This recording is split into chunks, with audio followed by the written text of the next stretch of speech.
Ok, muy buenas tardes, bienvenidas porque todas somos mujeres esta vez en este curso, a la segunda sesión de este curso. Eh, Esta clase en particular me emociona mucho porque es algo que estoy investigando ahorita, entonces digamos que es algo que está así como muy fresquito, así que pueden preguntar todo lo que quieran, todo. Eh, en esta ocasión, bueno, no sé si hicieron la lectura que había para hoy, ¿sí? Si quieren la comentamos al principio y luego la vamos complementando con las imágenes, que algunas de esas imágenes ustedes ya las han visto en el paper. No sé si quieran comentar algo. Me pareció súper interesante. O sea, no sé, como que siento que hay varias cosas que como que hasta dices, pero ¿cómo? ¿Cómo pensaban esto? Y luego pues tienes que realmente tratar de meterte pues no había Google, ¿verdad? No había nada, era como, no había otra forma de explicar las cosas, pero al mismo tiempo siento que a lo mejor, o sea, estaban buscando, claro, una forma nada más de excusar un sistema que ya estaba. O sea, era así como que buscar cualquier manera de poder sustentarlo como estaba, ¿no? Pero sí, particularmente yo no sabía absolutamente nada de cómo se veía a los albinos o la gente con vitiligo, o sea, todo eso muy interesante. Bueno, incluso creo que hemos arrastrado a la actualidad un poquito de esos prejuicios, ¿no? De, ay, ¿qué les pasa? Cuando vemos a alguien con vitiligo, ¿será que me va a contagiar, no? Como esa imagen del leproso, ¿no? Que nos ha quedado, así como de, ay, me va a contagiar. O porque cuando vemos una persona albina, como se le ven hasta los ojitos, las pestañitas se les ven blancas, y uno dice, pero ¿por qué? ¿Cómo es posible que alguien sea tan blanco, no? O sea, como que uno no logra dimensionar dentro de nuestro canon de lo que nosotros consideramos es normal, ¿no? Con estas personas, ¿no? Con este padecimiento, porque no estamos acostumbradas a ellas. Usted imagine, ahorita hay Google, imagínense hace 200 años, ¿no? Esto debe haber sido horrible, ¿no? Alguien me comentaba, de hecho, hace poco puse una de estas imágenes en mis redes sociales y alguien me decía que había vivido aquí en México y que cuando nació su hijo, y todo el mundo fue a ver a la casa si el niño había nacido como vaca, o sea, con vitiligo. Y yo dije, no, no es posible que en pleno siglo XXI todavía sigamos pensando ese tipo de cosas. O sea, a mí eso sí todavía me causa cortocircuito, pero bueno. El texto yo creo que abarca, ¿no? Diferentes, digamos, desde una parte ontológica, teleológica, ¿no? Y también, obviamente, con muchos estereotipos alrededor de qué pensaban, cómo eran las personas. Y además de eso, un poquito de historia de las ciencias, un tris, ¿no? De cómo se concebía, ¿no? A estas personas y con lo que tú dices, ¿no? Cómo esto sirvió para justificar la mercantilización de unas personas, ¿no? El hecho de ponerlos como monstruos, mmm, como raro, ¿no? Como lo freak, Pero ¿no? ajá, y hasta, lo que también me sorprendió mucho y ni siquiera me había pasado por aquí, fue que hasta el mismo Moctezuma tuviera su freak show. O sea, básicamente, pues sí, también estaban ahí como para divertirlo o así. Y luego también pienso, o sea, como dices tú, actualmente también pasa, y yo recuerdo haber leído en algunas noticias que también el albinismo en algún país de África, no sé dónde, pero que todavía como que los tienen como si fueran poderes mágicos en sus cuerpos o algo, ¿no? Y que también los usan como luchan mucho por eso. amuletos. Ajá. Sí, sí, hay algunos lugares donde todavía, de hecho, hay como una especie de mercado de personas albinas, ¿no? Entonces, porque hay gente que cree que son de buena suerte, tenerlos cerca o matarlos o muchas cosas feas, ¿no? La otra Laura. Sí. Hoy es Laura Empedrada. Ahora somos las Lauras.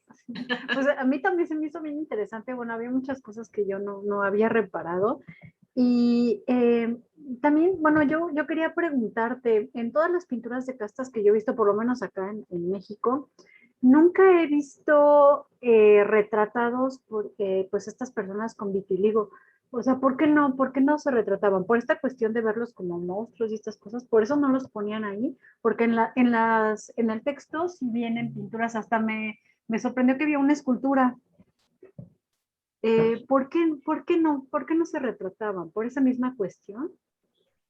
Yo creo que quisiera pensar que dentro de esta concepción, digamos, de la evolución de la raza, de la especie humana, pues tener una condición monstruosa no estaba dentro del canon normal, ¿no?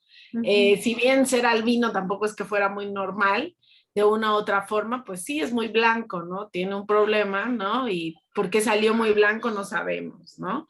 Pero una persona, ¿por qué sale como si fuera una vaca o un dálmata, ¿no? Así manchada? Además pensaba que era un problema que se causaba por la imaginación de las mamás, que las mamás habían imaginado o habían visto una vaca o un perro o cualquier animal que ustedes quieran pensar que tiene así dos colores, y entonces lo vio y se contagió y entonces todo eso se le pasó al útero y del útero pasó al bebé.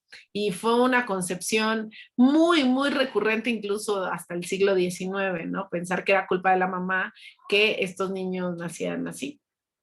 Sí, y otras cosas que también me llamaron mucho la atención es esto de que la Biblia estuviera, bueno, yo no sabía, ¿no? Que estuviera ahí involucrada en esta cuestión de lo que llaman la negritud y cómo se pensaba que toda la gente había nacido blanca y que a partir de algún cuestionamiento, algo de las uñas o algo así decía, ya no me acuerdo bien, o algo de los genitales, que ahí fue como se fue tornando oscura la piel y todo esto. No sé si podrías abundar un poquito en este asunto. Mira, en la Biblia dicen muchas cosas. Ajá. Dentro de las muchas es lo de la maldición de Can, ¿no? De cómo las personas que se supone habitan en África tienen la cara quemada, son quemados por esta maldición de Can, ¿no? Y entonces están destinados a vivir, digamos, para empezar en ese continente y segundo, bajo el influjo de pues de esta maldición básicamente, ¿no? Y entonces alrededor de eso, muchos teólogos empezaron a argumentar de por qué las personas que habitaban o que estaban en África debían ser esclavizadas, porque obviamente cargaban con un pecado, cargaban con una mancha y esta mancha pues había que quitarla cristianizando a las personas. ¿Y cómo se los cristianizaba? Sacándolos de África y obviamente acá, según entre comillas, era mucho más fácil cristianizarlos. Obviamente nada de esto pasó, todo era pura fantasía, pura palabrería, ¿no? Porque según ellos era mejor que fueran esclavos aquí en América que incivilizados y salvajes en África. Entonces, a todas estas les estaban haciendo un favor a la población esclavizada, a esclavizarlos y al evangelizarlos. Yo tengo Hay un una pregunta. montón de cosas sobre eso. Dime. Una pregunta sobre eso también, porque, o sea, también había ciertas relaciones entre iguales, por ejemplo, si el portugués llegaba a Elmina a comprar un esclavo, pues lidiaba con gente negra, ¿no? Entonces no sé si habría como una relación, por ejemplo, los embajadores que venían, no sé, no me acuerdo si en la lectura o en el video pasado, que había como embajadores y que hay gente a la que trataban como iguales, quiero pensar, pero no a los esclavos, ¿no? O no sé si había una diferencia entre una persona que te lo vende y que tiene cierto estatus en su país a la persona que ya compraste. Y también considerando que a lo mejor en esa época también había esclavos todavía, bueno, ya para entonces supongo que ya no, ya no había esclavos blancos, pero en algún momento me acuerdo que leí, y lo traté de buscar otra vez, la fuente, ya no me acuerdo, pero que decían que el racismo, por ejemplo, en los estados del sur de Estados Unidos, empezó un poco después que la esclavitud. O sea, que los traían y trabajaban, pero que había gente blanca, inmigrantes blancos trabajando el campo también. Y que la idea de que el negro era más bajo empezó después, o que ellos eran superiores empezó después o algo así.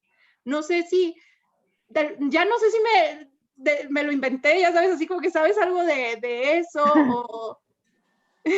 Ok, voy a tratar de ser breve porque es largo. A ver, las incursiones europeas empezaron en África en mediados del siglo XV y cuando llegaron, digamos, llegaron en son de paz, como que llegaron aquí a América también, ¿no? En son de paz y obviamente eran, bueno, aquí les traemos la religión católica, aquí los vamos a civilizar, les vamos a hacer favor, etcétera, etcétera, ¿no? A todos nos echaron el mismo cuento, ¿no? Y igual en Asia también, o sea, no se crean que fue solo aquí. Y entonces llegaron, como cuando llegó Cortés aquí, ¿no? A ver quién es el que manda aquí, ¿no? Y le dijeron, ah, no, sí, miren, ¿no? Acá está. Y entonces él fue y habló con esta persona, ¿verdad? Pues lo mismo allá. Donde llegó a las costas, dijo, bueno, aquí quién es el que manda, ¿no? En las costas africanas. Y ya le dijeron, ah, no, aquí fulanito tal. Este, pero pues obviamente este problema de comunicación que no se entendían los idiomas, etcétera, bla, bla, bla, que pasó en todos lados, tuvieron que conseguir personas que los interpretaran, ¿no? Entonces, igual en África hubo personas africanas que se dedicaron a interpretarles a los europeos.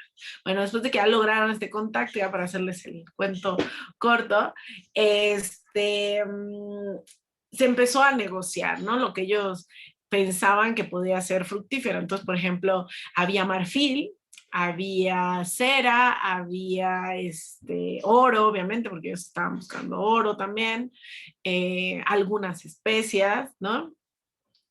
Telas también, y de paso, ya que vieron que por ahí estaba el mercado también de personas esclavizadas, pues dijeron, ¿por qué no? ¿No? Y entonces empezó una serie de argumentación de estos viajeros, de estos exploradores, a decir, miren, es que aquí está el negocio, pero ustedes no saben, re bueno, de que se puede esclavizar a estas personas. Igual pasó aquí en América, ya ven que mucho tiempo se esclavizó a las personas nativas americanas, ¿no? Y entonces, miren, este negocio está tan bueno que aquí tú les traes cualquier cosita, un arma, algo que a ellos les parezca llamativo, algo que les parezca llamativo y, y ya podemos negociar, ¿no? Y además, pues casi casi que salen gratis. Entonces, digamos que los primeros contactos eran la compra de personas esclavizadas, era como una especie de mercado chiquito interno que ya estaba establecido, porque sí existía la esclavitud en África, pero no en los términos europeos y occidentales, ¿no? Era totalmente diferente. Bueno, digamos que con el tiempo, las personas allí en África se dieron cuenta de que esto estaba, pues, que podían seguir vendiendo y esclavizando a personas de pueblos vecinos, ¿no? Entonces, habían, como aquí también, que se generaron pequeñas batallas, guerras internas, ¿no? Aquí con los mismos nativos americanos, pues lo mismo allá, ¿no? Por generar poder y yo no sé qué. Entonces empezaron a esclavizar personas de pueblos cercanos, vecinos, y así cada vez se fue incrementando. Entonces, ¿hubo personas africanas que ayudaron? Sí, bastantes, pero esto pasó porque fue incentivado desde fuera. O sea, si este incentivo mercantil no se hubiese generado a partir de las personas europeas que llegaron, nunca se hubiese dado de la manera que se gestó. O sea, si hubiesen dejado su curso natural como estaba, yo creo que aquí hubiesen llegado bien poquitos, ¿no? No la cantidad que llegaron. Entonces, que si había un negociación como de tú a tú, digamos que en cierto modo sí, en cierto modo no. Entonces, por ejemplo, en algunos lugares, lo de las embajadas y esto, hubo varias embajadas de África Occidental, de África Central, Europa, durante el periodo precolonial, ¿no? Donde los mismos gobernantes de África enviaban personas a Europa y etcétera, ¿no? Entonces, sí había un contacto entre estos exploradores y estos gobernantes en África, sí, había un trato, digámoslo de una u otra forma, de igual a igual. No sé hasta qué punto podía ser también desigual, por lo mismo de que ellos tenían armas, ¿no? Mientras que los africanos no tenían. De hecho, las empezaron a adquirir cuando llegaron los portugueses y demás, y holandeses posteriormente, ingleses, etc. La otra pregunta era ¿qué?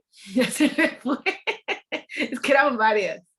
Sí, bueno, la otra era si como que esta idea de que el color era inferior, Ok, entonces ya me era acordé. Sí, sí, sí. posterior Ya, ya. a- ajá. Entonces, justo esta misma gente empezó a argumentar, estos teólogos, ¿no? Que les mencionaba hace un ratito a la otra Laura, empezaron a justificar de por qué el color de la piel te hacía inferior, ¿no? Entonces, por qué, o sea, ellos no entendían por qué la gente era tan morena en lugares como América o África, ¿no? Y entonces que tienen que ser inferiores. Además, llevamos el trigo, llevamos, qué sé yo, llevamos cosas de acá, la oliva, la uva, y no se dan. Es que el trópico es que es insano. Ya ven que para siempre pensaban que el trópico era insalubre, insano y todo, y lo asociaban, digamos, como de una u otra forma, como la debilidad también de estos territorios. Entonces, sí, hay cosas allá muy bonitas, muy exóticas, pero lo que nosotros llevamos allá no se da. Es que allá todo es malo. Incluso el humor de las personas, de las mujeres y de los hombres es diferente, bla, bla, etcétera. Toda una serie de justificaciones alrededor de la ciencia, ¿no? De la época, de cómo se concebía a las personas, ¿no? A través de, digamos, de esto de los humores y demás, ¿no? Entonces, digamos que ahí entran también las personas africanas, donde a las cuales se les consideraba inferiores porque también estaban abajo del trópico, ¿no? Todo lo que estaba ahí debajo del trópico, eso todo era incivilizado, ¿no?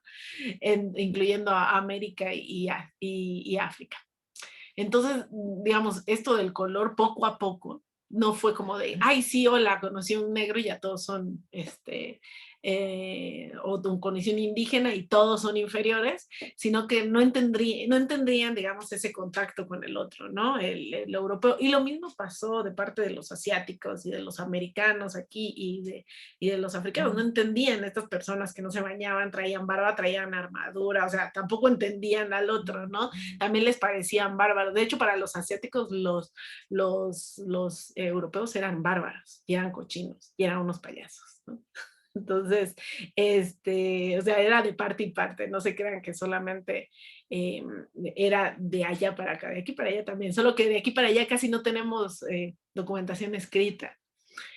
No, digamos, nuestras culturas De hecho, de ahora que África, lo dices, no. ¿Qué? me llamó muchísimo la atención también en el texto cuando hablaban, pero supongo que ya eran autores muchísimo más antiguos, que hablaban de cómo lo que para Hitler era, ya sabes, el ario perfecto, para los antiguos era como que no, son unos salvajes en el norte y los del Mediterráneo somos como que los más inteligentes. De que, güey, ¿cómo?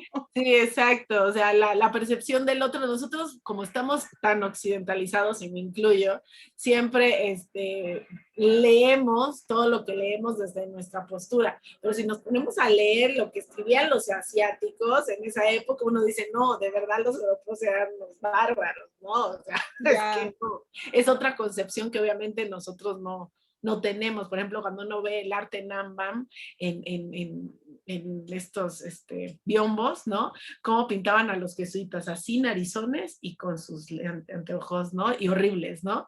Y va uno a ver, y sí, porque eran portugueses, y va uno a ver los portugueses y sí son así, o sea, como los pintaban así narizones y como que...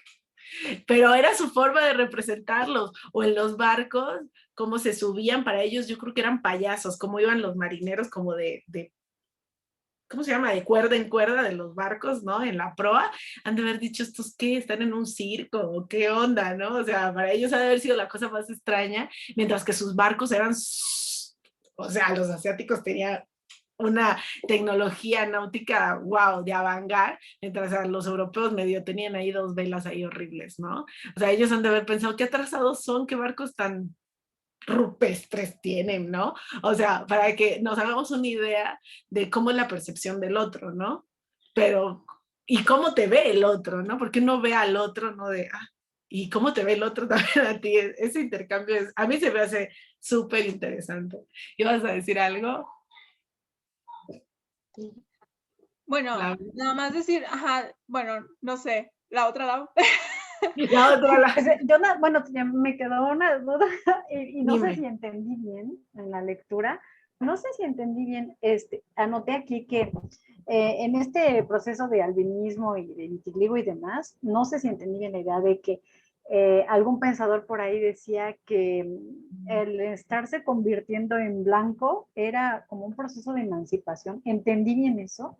Es que a ¿O no lo ellos entendí bien? ellos no entendían de cómo una persona de papás, dos papás negros, naciera. Aquí llegó la otra persona. Ajá, Espérame, aquí está entrando Fernanda. Hola. sí.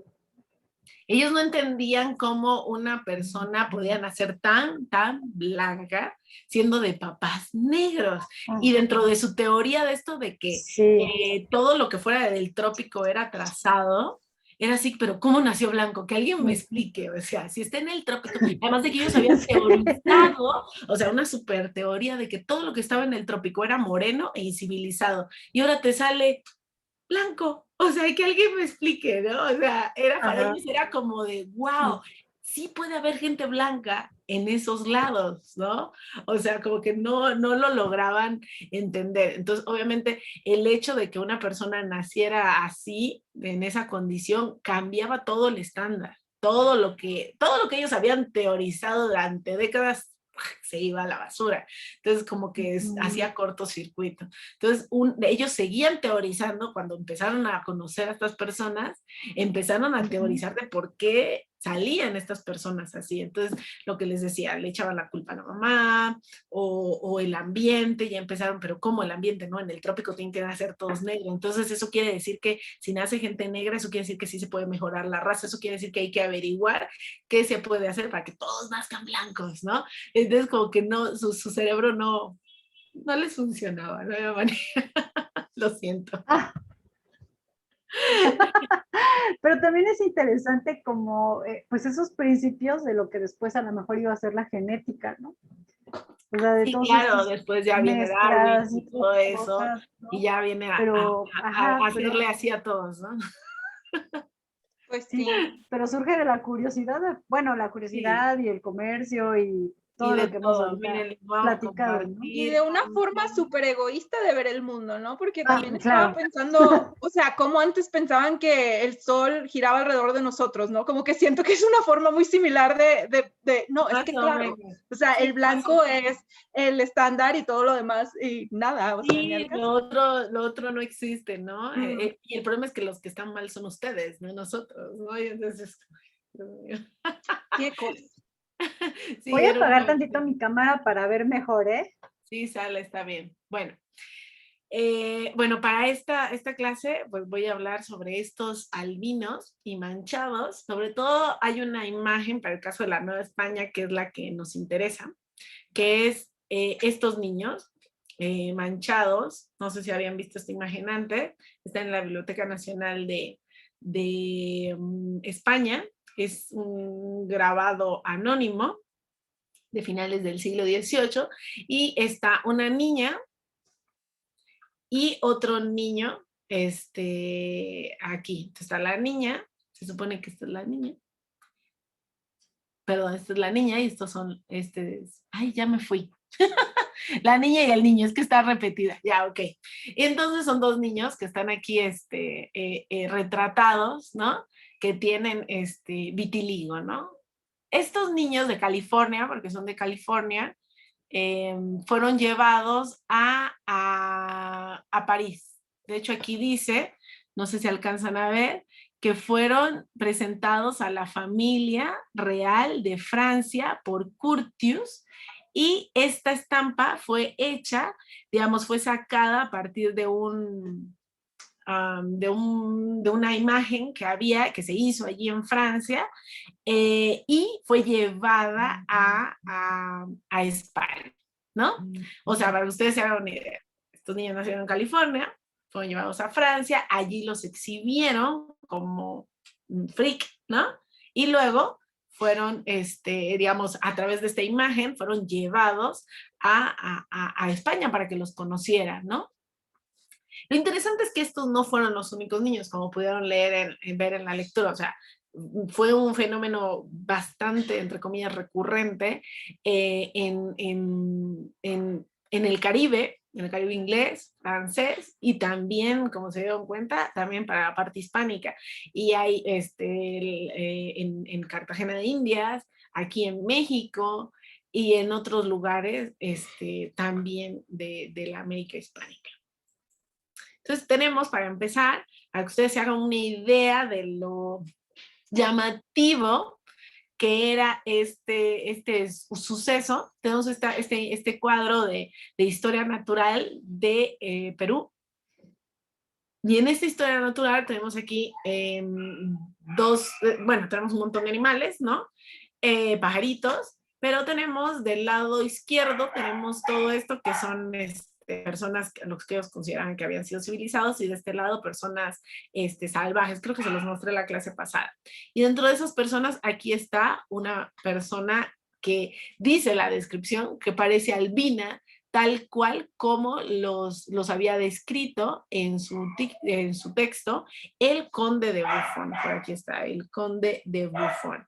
¿Y quién era Buffon? Fue un naturalista así súper importante del siglo XVIII que se dedicó a recopilar muchas imágenes y descripciones sobre animales, y dentro de esos animales, entre comillas, también clasificó a los cuadrúpedos, y dentro de esos cuadrúpedos, personas. Y esas personas le dedicó gran parte a describir a albinos y a personas con vitiligo. Entonces tenemos una fascinación en el siglo XVIII por describir cosas extrañas, cosas monstruosas de personas de origen africano, donde de una u otra forma deshumanizan a esta población, obviamente en aras de establecer o de enriquecer ya lo que ya estaba establecido, este comercio transatlántico, el cual de una u otra forma se fue nutriendo de todas estas imágenes también, ¿no? Entonces tenemos para el caso del Caribe, que están ahí en estos textos de Buffon, tenemos esta persona albina. Entonces, ahí justo lo que ustedes preguntaban hace un ratito sobre cómo esta concepción, ¿no? De cómo nace una persona blanca, justo ahí diserta Buffon alrededor de eso, de cómo es posible que esta niña naciera blanca si se sabía declaraciones de que tenía sus dos padres negros y vivía en el trópico, o sea, en el mero Caribe, ¿no? En el Caribe francés. Entonces no había razón ni manera para que esta persona naciera así de blanca. Lo interesante de Buffon no solamente son las descripciones, sino también estas láminas que incluyen sus textos. A ver, espérenme, la siguiente creo que está a color. Es esta misma, solo que a color, está colorizada. Y entonces, como en estas imágenes se esmeran, ¿no? En mostrar a estas personas de diferente índole, ¿no? Entonces, primero, desnudas, ¿no?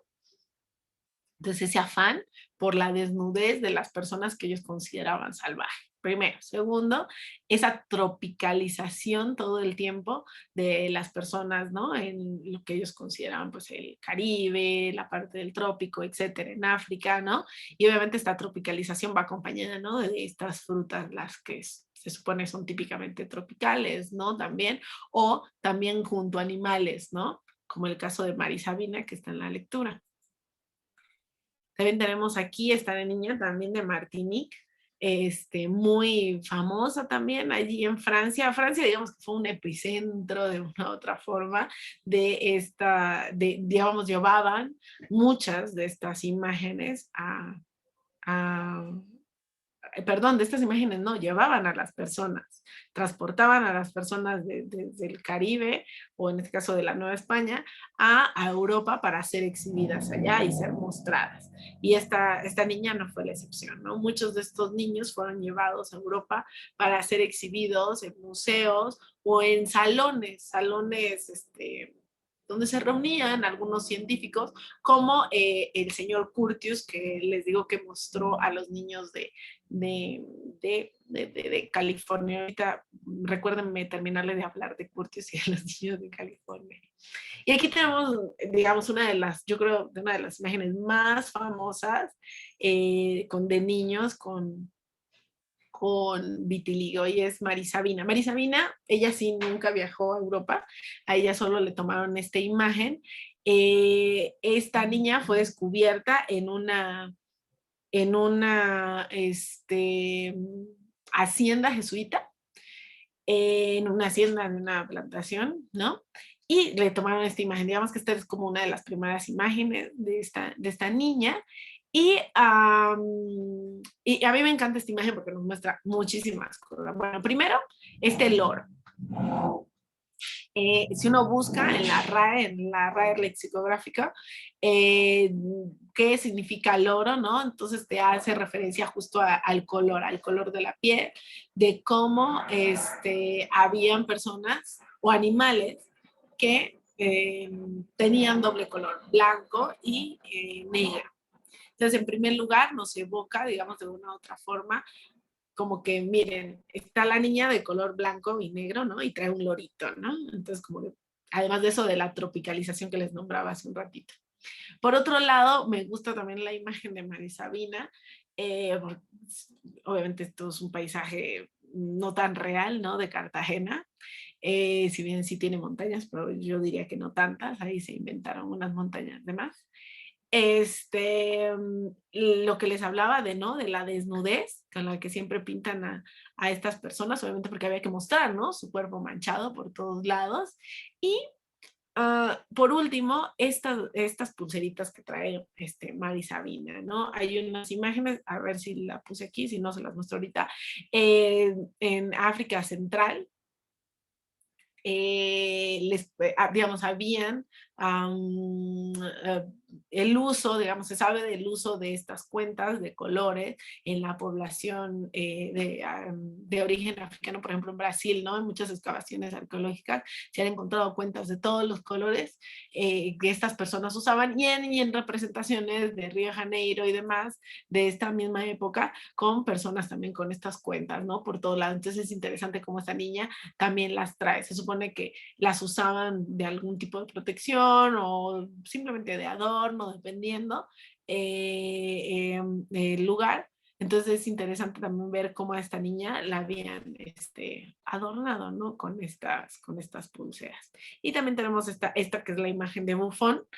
Esta imagen de acá está en Inglaterra. Digamos, su destino final fue de Cartagena, fue llevada a lo que actualmente sería Estados Unidos, y de allí, o sea, las 13 colonias, perdón, y de allí fue llevado a Inglaterra. Estando allí, en Inglaterra, se corrió el rumor, ¿no? De esta imagen de gran formato y fue copiada, ¿no? En otros lugares de Europa, como para el caso de Buffon. Y aquí esto es, volviendo al tema de Buffon y la construcción de estas imágenes, como ellos sin ver y sin conocer, muchas de estas personas que consideraban monstruosas, ellos hicieron estas láminas. Es decir, se basaron tantito en las descripciones y también tantito en su imaginación de lo que ellos pensaban, ¿no? Podían ser o podían verse. Y bueno, como podemos ver aquí, la escenografía es totalmente diferente, ¿no? Mientras que aquí está en un campo abierto, acá está en una habitación, ¿no? Con su sombrillita, pero el lorito ahí sigue, ¿no? O sea, sigue como manteniendo, entre comillas, el patrón que traía en la imagen anterior. Y tenemos esta otra imagen sola. Esta está en la Universidad de Ámsterdam, de una colección especial que tienen sobre seres humanos, no, se llama, sí, algo así como de cuadrúpedos y de historia natural, ¿no? Y dentro de esas hay unas imágenes de personas albinas y con vitiligo. La primera que vimos de albina, que está color, también está ahí en la Universidad de Ámsterdam, y esta. Y hay muchas más imágenes ahí en eso de la historia, en la colección de historia natural. También tenemos esta para el caso de Brasil. Se supone que esta era como una especie de, como lo que mencionaba Laura, ¿no? De que el mismo Montezuma tenía su mini circo freak, bueno, algo así, pero estos habían sido llevados a Europa, ¿no? Estos son en Brasil. Entonces, lo interesante de es que trae aquí en la pandereta y aquí en el calzón de esta persona trae una inscripción. Entonces, en el 1 nos dice, que es el niño con vitiligo, que es el que nos interesa, ¿no? Entonces dice que es este niño había sido llevado, de Bahía, perdón, había sido llevado al príncipe, nuestro señor gobernador, capitán general de Rodrigo José de Meneses, de Noroña. Y este niño tiene 12 años, y llegó a la ciudad, a la corte en 1786, y que, y bueno, y que este era su descubrimiento, ¿no? De su retrato, ¿no? Este niño aquí con vitiligo, que es el que nos interesa, pero como podemos ver, todos aquí sufren de enanismo, ¿no? Estos niños que están aquí en su circo, ¿no? Y está esta otra, doña Ana, que es de Río, y fue llevado a Portugal por el gobernador y capitán general de Mozambique, Antonio de Melo Castro, y que llegó en 1787, ¿no? Y tiene la edad de 17 años, ¿no? Entonces tenemos estos dos personajes con una inscripción así muy específica de dónde salieron, de dónde surgieron y demás. Para que ustedes se vean que no solamente llevaban del Caribe de la América española, sino también de la parte portuguesa, ¿no? Y llevaban estos niños a Europa también a exhibirlos en diferentes ámbitos. Tengo descripciones, no imágenes, también estas son del siglo XVIII, pero también tengo del siglo XVII, de niños que pasaron por Cartagena de Indias, por ejemplo, y que fueron exhibidos ahí en Cartagena de Indias, un niño en particular, y fue llevado de allí a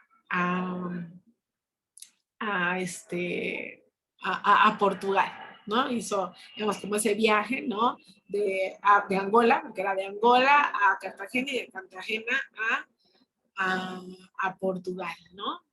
Entonces, digamos que había una especie de interés también por mostrar a estas personas allí en Europa. Tenemos esta imagen también muy famosa, que está en el Galería Uffizi, que la verdad uno pasa por ahí y uno ni siquiera se da cuenta de que existe, ¿no?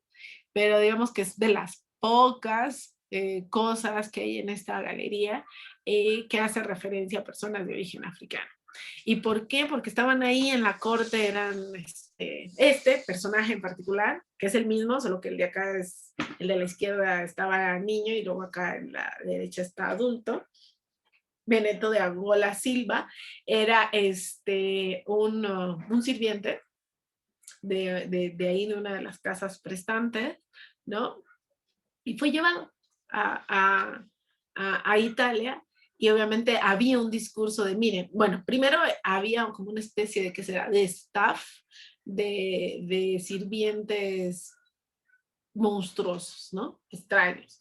Y digamos que esta persona hacía parte de ese staff, ¿no? Y obviamente había como un discurso de, miren, ¿no? Esta persona allá en África, quién sabe, ¿no? Allá todos salvajes, y acá yo lo traigo para que sea mi sirviente, y pues acá entre comillas, vive mucho mejor, ¿no? Y aquí tenemos la inscripción de su flecha está de aquí de este niño.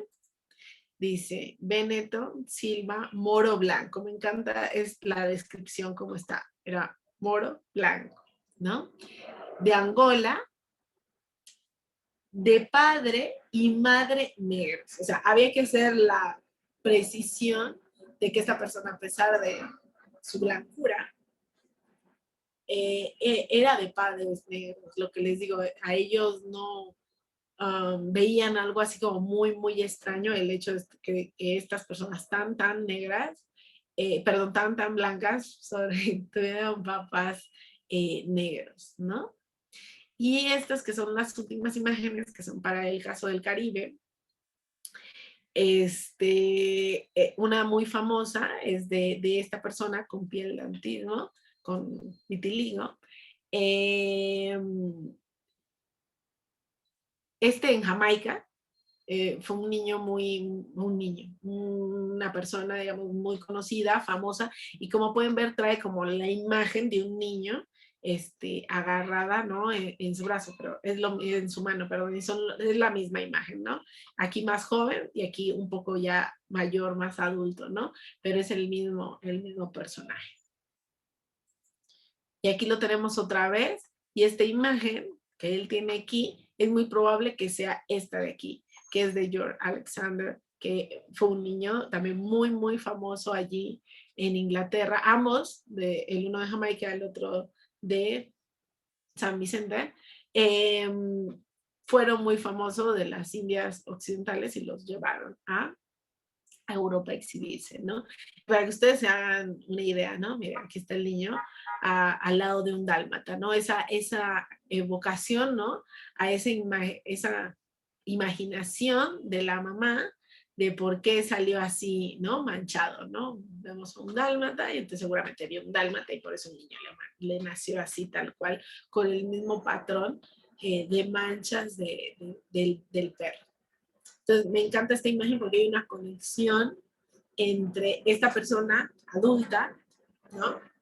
Y este niño que también estaba siendo exhibido, es decir, como que evoca, ¿no? Aunque fueran de islas diferentes, aunque seguramente han de haber coincidido muy poco en algunos espacios o no coincidieron, en teoría esta persona sí sabía de la existencia del otro y por eso traía, ¿no? Como su cartelito, ¿no? De publicidad de este niño.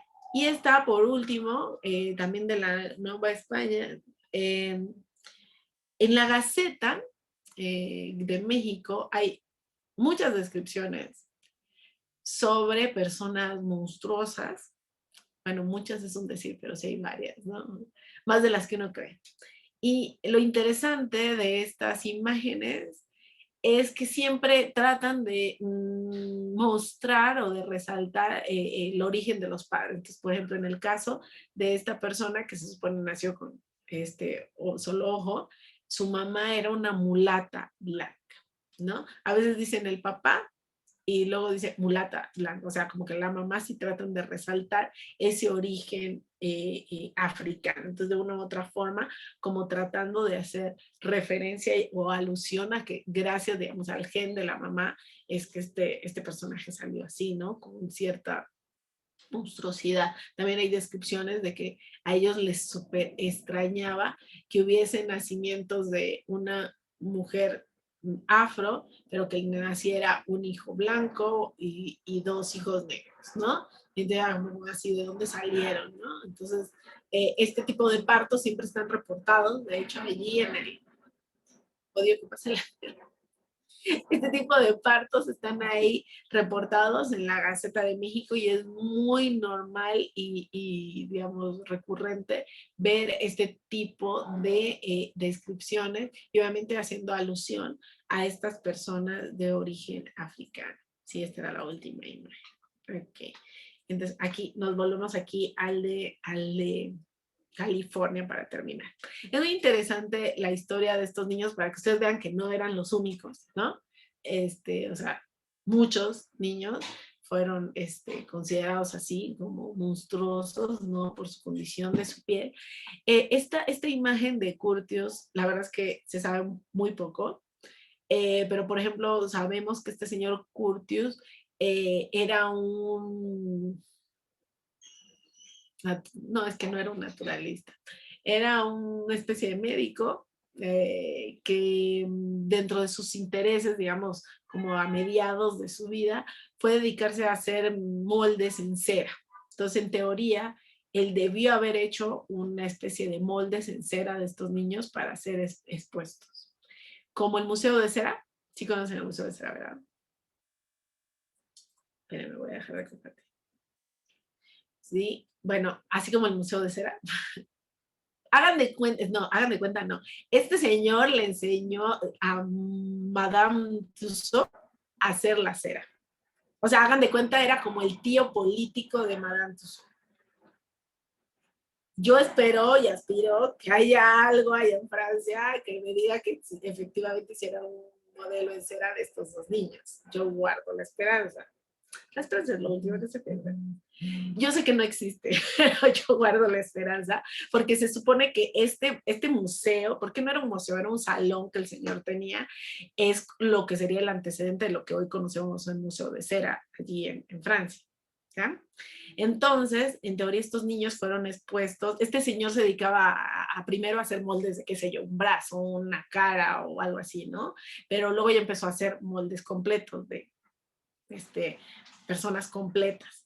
Y entonces dentro de su fascinación estaba exponer justo a estas personas raras, ¿no? Y obviamente estos niños con vitiligo que llevaron de la Nueva España, de California, en ese entonces era Nueva España, llevaron allá a Francia y obviamente ya se imaginarán, eso ha sido el súper acontecimiento, se invitaron a toda la crema innata de ahí de París y dentro de la crema innata había un diplomático español y este diplomático español dijo, ¡ay, no puede ser! O sea, no.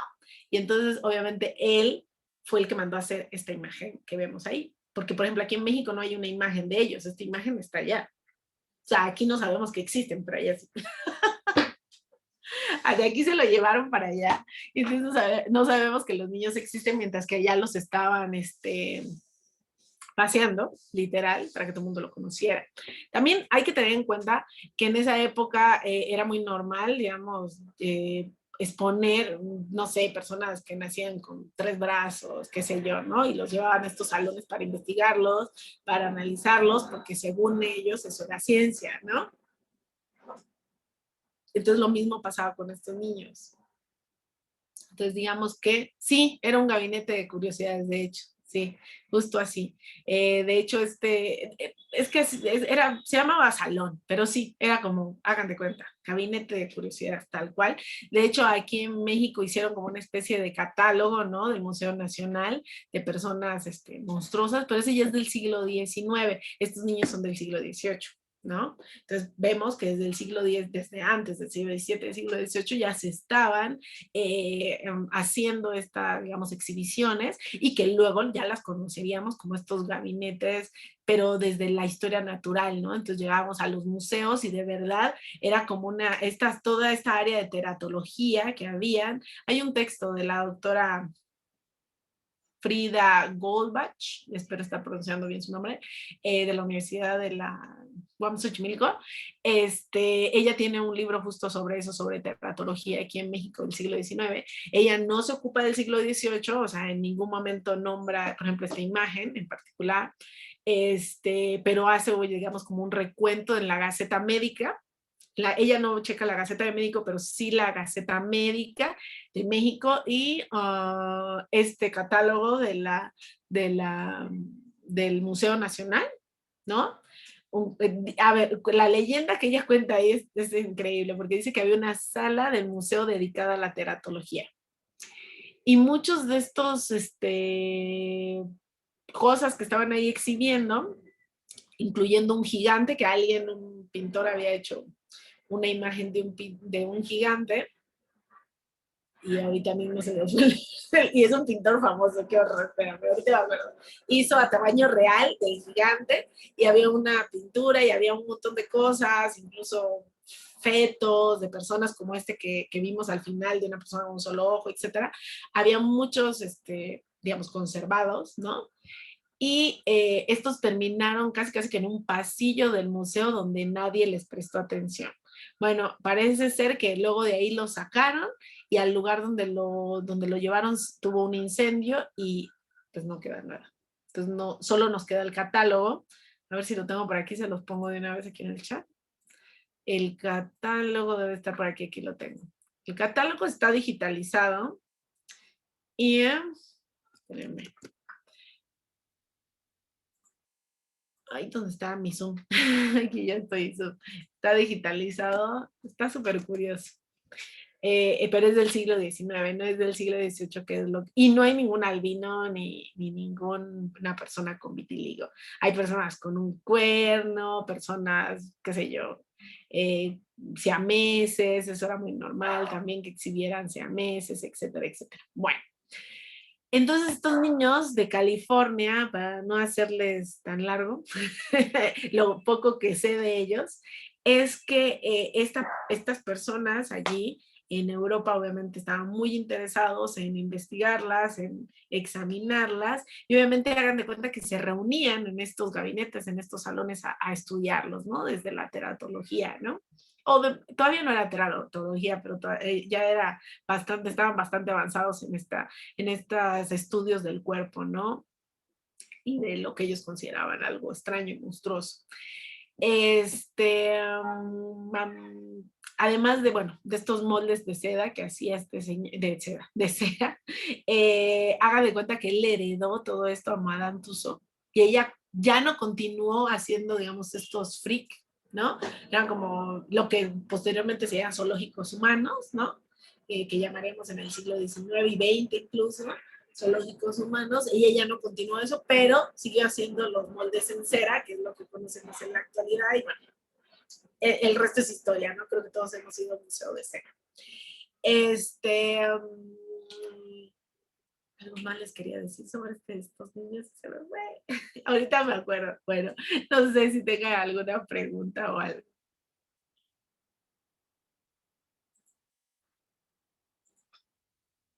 Ay, bruto. A ver, te doy salir. Ok. No sé si tengan alguna pregunta o comentario. Nada más me quedé pensando mucho en, no sé, como justo eso, ¿no? Cómo va evolucionando hasta tener el circo de freak shows, porque como que viene de esa misma corriente, ¿no? Tenemos un montón de imágenes, yo porque no trabajo siglo XIX ni XX, pero hay un montón de imágenes súper interesantes de personas africanas, ¿no? En estos freak shows. Era lo más normal. De hecho, estos niños que les mostré de las West India, de la Caribe inglés, de San Vicente y de Jamaica, hagan de cuenta que sí estuvieron en un freak show. Ellos sí les tocó, digamos que los ingleses fueron como de los pioneros en este tipo de actos, ¿no? Entonces a ellos sí les tocó parte, ¿no? De esta vivencia de que los estuvieran como rotando así como por todo bueno, no todo Inglaterra, pero más o menos, y como el cartelito, ¿no? De George Alexander, o sea, lo que nos hace ver que efectivamente lo estaban exhibiendo bastante. No es como de, ay, miren, hoy trajimos una curiosidad. No, vamos a repartir flyers, hechos a mano, obviamente. Vamos a repartir flyers para que todo el mundo venga a ver a este niño que parece un dálmata, ¿no? Porque está el dálmata ahí al lado del niño, ¿no? De George Alexander, y que fue muy famoso el niño. Murió muy joven, muy joven, pero, fue adoptado por un señor allí y incluso le dieron cristiana sepultura y todo el rollo. Pero digamos que sí tiene una historia no tan bonita, ¿no? Al lado de todo esto, lo que los exhiben y también usufructan, obviamente, alrededor de estas personas, ¿no? Sí, aunque me quedo pensando cómo reaccionarían los papás de niños albinos o con vitiligo. O sea, sería como que, ay, qué suerte porque se lo van a llevar y No creo. mejor, o sea, porque en realidad está horrible en cualquier caso, ¿no? Pero no sé si a lo mejor el ser como diferente, que les dieran, o sea, que lo llevaran a una corte y, no sé, en lugar de, digo, está todo mal también, pero Sí. no sé. No creo que haya sido muy divertido tampoco. Yo, volviendo a creo que tú comentabas hace un ratito de cómo los llevaban, cómo en África incluso hay lugares donde aún en la actualidad, ¿no? Si nace alguien con albinismo, por ejemplo, son considerados como amuletos, ¿no? Entonces también yo quisiera pensar, ¿no? Que los papás cuando les nacía un hijo así en esta condición, lo que menos estaban era contentos, estaban súper preocupados porque, como de qué va a pasar, lo van a venir a matar aquí en mi casa, porque se supone en algunos lugares, estas personas, por ejemplo, albinas, como se supone son amuletos, hay gente que se quiere bañar en su sangre, literal. Entonces hay cacería personas, cacería es un decir porque tampoco es como que nazcan muchos, ¿no? Los pocos que nacen a veces no sobreviven porque la gente los quiere para ellos, ¿no? Los quiere comprar. A empezar los quieren comprar y pues si no te los venden, pues también están los recursos no por la buena, ¿no? Por la mala. Entonces, digamos que no creo que sea muy cómodo que te nazca un hijo así. Digamos que cuando estás en condición de esclavitud, me imagino que ya estás, entre comillas, acostumbrado, entre comillas, muy entre comillas, acostumbrado a este tipo de que cosas como estas pueden pasar, ¿no? De que tu hijo, cualquiera, se lo pueden llevar.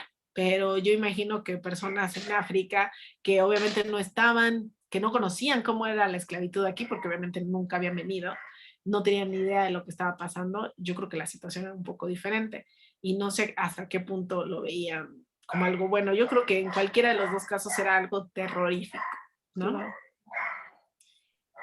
A lo Como les mejor decía también la clase como pasada, dice ¿no? Lau, Una esclavitud fue buena, todas fueron iguales. No. Todas fueron horribles. Sí, no, por supuesto, sí. Pero, por ejemplo, aquí en México también pasa, y creo que todavía, ya menos, pero cuando algunos papás tienen algún niño con alguna discapacidad o algo así, que los escondían, ¿no? Entonces, a lo mejor también si tenían algún niño con esta condición, como dice Lau, de pronto, pues era un alivio, a lo mejor también que se lo llevaran, no sé, ¿no? También podría ser esa una ¿Qué sabes por qué se condición. me vino a la mente? Porque recuerdo, más bien en el caso de los nativos americanos que también se llevaban de tour, ¿no? Y que los vestían y no sé qué, y que decían que de pronto ellos tenían ciertos derechos, que también, o sea, también está todo mal, por supuesto que está todo mal, pero como Sí, que pero tenían como ciertas privilegios, ¿no? ventajas o ciertos perks que, digamos, el compañero no tendría, o no sé. Sí, por ejemplo, los jorobados o que tenían algún, bueno, que ahora nosotros llamaríamos defecto, pero pues, por ejemplo, en la época prehispánica, pues no era un defecto, al contrario, ¿no? Pues por eso Pero ese pues tipo de cosas Sí, también. dependiendo la perspectiva, ¿no? También. Exacto. Pero de una u otra forma, yo creo que solo el hecho de que te lleven, ¿no? De tu casa y no, te está todo mal. saquen, pues nada, Bueno, claro, no va a no. estar muy bonito tampoco. Sí, claro, no, a nadie, por No, de supuesto. hecho, por ejemplo, estos albinos en África, a los que les iba bien, digamos, se los llevaban donde estaba el gobernante, a la corte, ¿no? Y en teoría estaba ahí solo para acompañar, ¿no? O sea, no era como que lo voy a agarrar a latigazos o cosas así, ¿no? O sea, como que llevaban, entre comillas, un buen trato, ¿no? Y cuando llevaban a estas personas de África a Europa para mostrarlas, era para mostrarlas, o sea, no era para tampoco, puede que sí los usaran para la servidumbre, pero digamos que no era como su motivo principal, no era como de entretenimiento, pero igual, no crean que estaban así como que en la super alcoba, ¿no? O sea, obvio, no, Sí, eso no pasaba. Entonces, por donde le vean, todo mal. sí, claro. Por donde le Definitivamente. vean, todo mal. Entonces, sí, no hay, digamos como que no hay O sea, es mucho. como otro tipo de esclavitud, o sea, también horrible, pero porque sí, o sea, como esclavos, digamos así, por ejemplo, de la minería y este tipo de cosas no se usaron, o quién sabe. ¿Cómo? Por ejemplo, como esclavos, por ejemplo, para la minería o las O sea, de haciendas de labor cacao y estas manual, cosas, dices. no se Ah, no, porque, sí.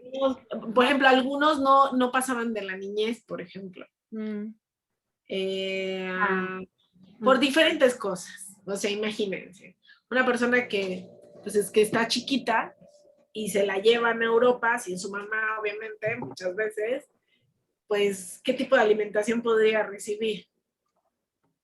O sea, desnutridos hasta más no poder. De por sí estaban desnutridos cuando nacían. Muchos de los niños esclavizados que nacieron en América estaban desnutridos, por no decir la mayoría, todos, porque sus mamás no comían bien, obviamente. Ustedes, como entenderán, no es como que les daban comida de primera, ¿no?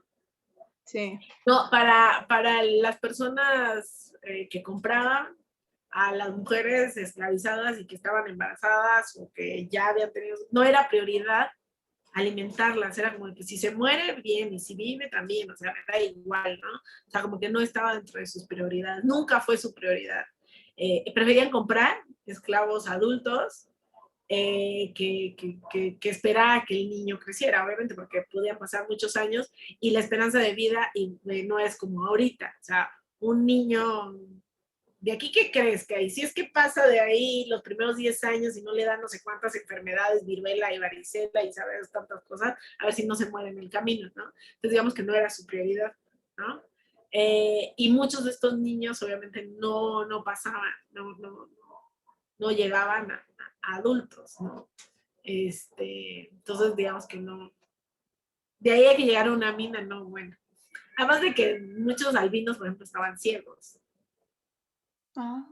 Son ciegos, todavía en la actualidad. Son medio ciegos, digamos, tienen algunos sentidos no tan desarrollados, etcétera, o sea, están bastante limitados, ¿no?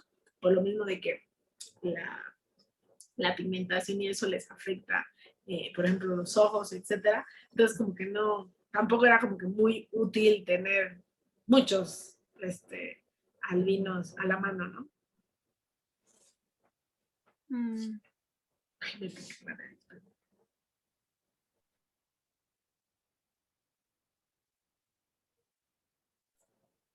Me dio la alergia. Bueno, no sé si tenga algún otro comentario sobre la lectura, también se vale. No, Fernanda, hola Fernanda, no te hemos visto. Muy calladita. Está callada. Sí, maestra, perdón, sí estoy poniendo atención, pero como estoy apenas llegando a su casa de todos ustedes, Gracias. no puedo participar como he querido. No porque te soy muy preocupes. chundo y muy interesante todo lo que hemos estado platicando. Sí, sí. Ahorita unos 10 minutos y ahorita ya conversamos, maestra. Ok. Yo No tengo te una preocupes. pregunta de mientras, pero es que ya era como aparte, porque también como no me conecté en la primera clase, No importa, dime, a ver. quería preguntar también de ti, como de tu background y todo eso. La verdad se me hace súper interesante, pero como cuál es, sé que estabas estudiando un tema en particular para doctorado o no sé, pero quisiera saber un poquito como de ti. Ay, Dios. Miren, yo soy colombiana, vivo aquí en México hace 6 años, hice mi maestría en España y luego me vine a hacer aquí el doctorado en la UAM, Iztapalapa. Digamos que inicié en temas sobre África y afros en la Nueva Granada con la maestría. Trabajé un personaje que se llama Alonso de Sandoval y es un jesuita. Y es muy interesante porque él ahí describe muchas cosas de África, incluyendo personas con albinismo y con vitiligo, ¿no? Pero son de esos temas que uno va dejando y uno va dejando y uno va dejando. Y también él diserta alrededor de cómo eran vistas las personas esclavizadas, cómo eran vistos los etíopes, como él le decía, y por qué debía evangelizarse a las personas. Incluso él preguntó si era lícito, si era legal, esclavizar a las personas de origen africano. Entonces él empezó a disertar, él y muchos de su época no entendían por qué se esclavizaba a las personas si eran cristianas, porque se suponía que tú no podías esclavizar personas que eran hermanas tuyas, o sea, tus hermanos católicos no los puedes esclavizar. Entonces alrededor de eso se hizo toda una disertación de cómo pues allá en África hay esclavos, ¿por qué nosotros no? Además, muchas de las personas aquí de la congregación jesuita tienen esclavos, ¿por qué nosotros no? Entonces, digamos que empecé a trabajar sobre eso, luego cómo de hecho mi tema principal es cómo, la tesis de doctorado, cómo se evangelizaban las personas africanas en Cartagena de Indias. Entonces, todas estas personas llegaban de diferentes lugares de África Central y de África Occidental, llegaban y se bautizaban en Cartagena de Indias porque se suponía que allá los habían bautizado, pero mentira, nunca llegaban bautizados. Allá los curitas estaban en todo menos evangelizando, estaban vendiendo esclavos, estaban haciendo la fiesta, Mafia. todo el rollo. todo menos en la catequesis y la conversión de africanos, así literal. Eso para los jesuitas. Luego llegaron los capuchinos, que son más papistas que el Papa, y ellos sí estaban evangelizando. Pero bueno, y entonces hay muchas descripciones así. Para el siglo XVI y XVII tengo más de 100 descripciones de cómo se evangelizaba a las personas, de cómo llegaban los europeos allí, de diferentes lugares, les digo, de portugueses que fueron los primeros en llegar, luego franceses, holandeses, ingleses, y todo esto, digamos, lo traje hasta el siglo XVII nada más. Ya el siglo XVIII es otro rollo porque entran otro montón de gente y que no sé qué. Y entonces ya terminé la tesis en el siglo XVII y ahí me quedé. Ya ahorita, ya voy a cumplir 3 años de que me doctoré y entonces he estado trabajando sobre la imagen, de cómo las personas, digamos, todo eso que yo leí en descripciones, ahora lo estoy viendo, pero en imágenes. Entonces, por ejemplo, cómo las personas hacían rituales funerarios, cómo eran los rituales funerarios ahí en África, y lo que yo he leído de cómo eran, por ejemplo, en la Nueva Granada, ¿no? Entonces, cómo la gente usaba ciertos lloros, rezos, tambores y demás a la hora de hacer los funerales. Y eso también lo he visto en imágenes, por ejemplo, o los instrumentos musicales que usaban aquí, o que usamos todavía aquí en poblaciones donde hay mayor cantidad de personas de origen africano, entonces tambores, marimbas, quijadas, etcétera, muchas cosas que las he visto en las imágenes. Y ya lo último que he estado trabajando son los amuletos que las personas usaban para protegerse, y esto de los monstruos de personas de origen africano consideradas monstruosas, y como esto de una u otra forma ayudó a través de la imagen, de la historia de las ciencias y todos estos naturalistas, crearon una imagen de las personas de origen africano para, obviamente, seguir justificando, porque pues había que justificar, cada año había que justificar que se estaba esclavizando la gente, de punto como que cada año había que recordar por qué había que esclavizarlas, ¿no? Entonces, muy constantemente siempre estaban repitiendo, ¿no? Repitiendo de... Entonces, es interesante también de las últimas cosas que estaba viendo, cómo hay una especie de... Ay, ¿cómo se dice eso? A través del cuerpo y de la complexión, es que en Estados Unidos tienen otro rollo con esto de cómo estudiar el cuerpo de las personas africanas, entonces como complexion, bodies and race, está todo así mezclado, y cómo se concebía a estas personas desde una óptica, digamos, también muy naturalista, médica, teratológica, y obviamente era normal que estas personas fueran pues así, según ellos, ¿no? Y por ende era normal también que se los esclavizara, ¿no? Entonces, pues es más o menos así resumirísimo. Sí, no, está súper interesante todo ese tema. Y me encanta además que haya un curso así porque, o sea, llegué a esto como por Twitter así de suerte. Creo que lo publicó Junko, no me acuerdo quién lo publicó, pero como que me fui así de cadenita. Ay, y de verdad, ¿entendés?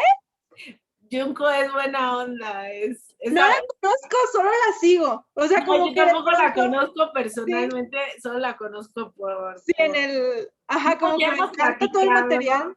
Ya hemos platicado, si Dios quiere, este mes sale un podcast que ella está haciendo y me invitó, así que... ¡Ay, padrísimo! Súper, de verdad la admiro mucho, es una niña muy, muy joven, pero muy inteligente, de veras. Y me encanta seguirla y leerla, etcétera. Sí. Ay, pues yo voy a estar muy atenta al podcast entonces. Sí, pero sí. Justo decía, porque a mí en la escuela cero me enseñaron de este tema, o sea, como que ya traen una narrativa muy establecida. Justo eso estábamos hablando en el podcast, cómo hay personas, incluso afrodescendientes o africanas también, que han escrito un montón de poesía, de literatura y que nadie los conoce, o sea, uno dice, oye, pasé por la licenciatura, la maestría, el doctorado y nunca me dijeron, mira, léete esto, ¿no? Porque obviamente, dentro, por ejemplo, en el caso de la historia del arte, aquí Laura no nos va a dejar mentir, ¿no? De cómo las bellas artes, ¿no? Se concentran solo en ciertas cosas y las otras están relegadas como si no existieran, ¿no? Y entonces es interesante cómo estas nuevas corrientes, que está increíble, por cierto, yo me descargué como 4 libros sobre descolonizar la historia del arte, ¿no? De que a mí casi lo posmo no me gusta, pero he empezado a leer estos libros y están súper increíbles porque justo dicen, bueno, es que hay que pensarlo desde otra mirada. No es posible que toda la vida sigamos pensando en que solo las bellas artes está el arte, como si en estas, hablando de las cosas de África o afrodescendientes, como si el aporte de las personas afrodescendientes no existiera, como si no estuviera allí, y si no está dentro del canon, ¿no? De lo occidental, pues obviamente no existe. Yo estoy fascinada, las invito a que se descarguen un par de libros sobre esto, está súper interesante. Padrísimo. Ay, sí. Sí, mi, pásenos alguna bibliografía, ¿no? Híjole, me recuerdan, porque soy bien olvidadiza, la verdad. No, si ustedes me dicen, yo les subo en la medida de lo posible que tenga chance. Esta semana fue de locos, no tuve tiempo ni de... Aquí donde me ven, estas ojeras me llegan acá, de hecho. Aquí es puro maquillaje, puro maquillaje. Estoy despierta desde las 4 de la mañana, todos los días me levanto. Pero ya es viernes. ¿No? No, tengo un montón de cosas que hacer, yo no sé cómo le voy a hacer. Mañana es sábado. Sí, mañana es sábado. Es la parte buena. Entonces, no, he tenido una semana de locos, pero yo ya, creo que este mes ya descanso, espero que sí. Ya le he dicho a todo el mundo que no. Es que tengo la mala costumbre de decirle a todo el mundo que sí, pero ahora ya voy a decirle a todo el mundo que no, porque estoy muy cansada. Pero sí, si ustedes me lo piden, creo que tengo por ahí un librito, ahora sí que a la mano en mi escritorio de mi compu, entonces tan fácil como que le doy clic y lo subo, ¿no? Y cualquier cosa que haya dejado así como en el tinterillo, me avisa. Yo le subí el libro, perdón, sí, el libro, el artículo que había que leer para hoy, pero también le subí el libro completo. El libro completo está increíble porque hablan sobre o sea, hay, digamos, de hecho la carátula es de Marisabina, ahí en la que le subí la copia no está, pero si buscan la carátula es de Marisabina.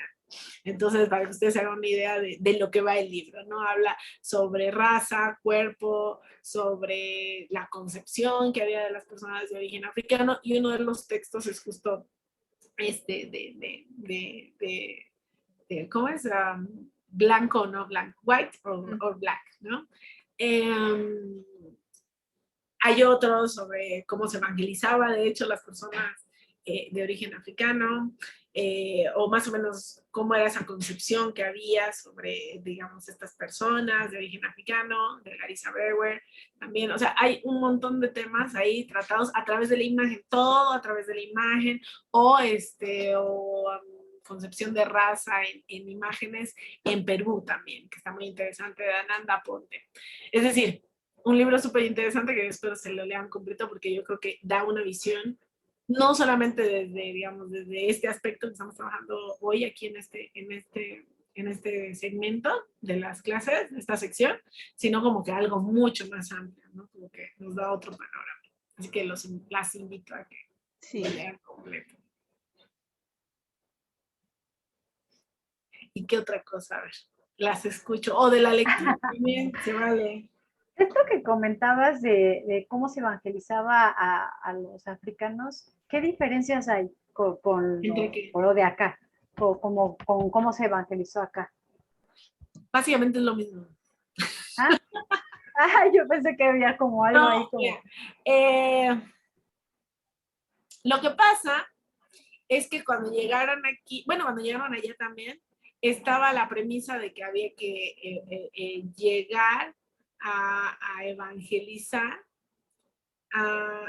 digamos, a todos los pueblos bárbaros, ¿no? Incivilizados. Y eso incluía a los nativos americanos y a los africanos.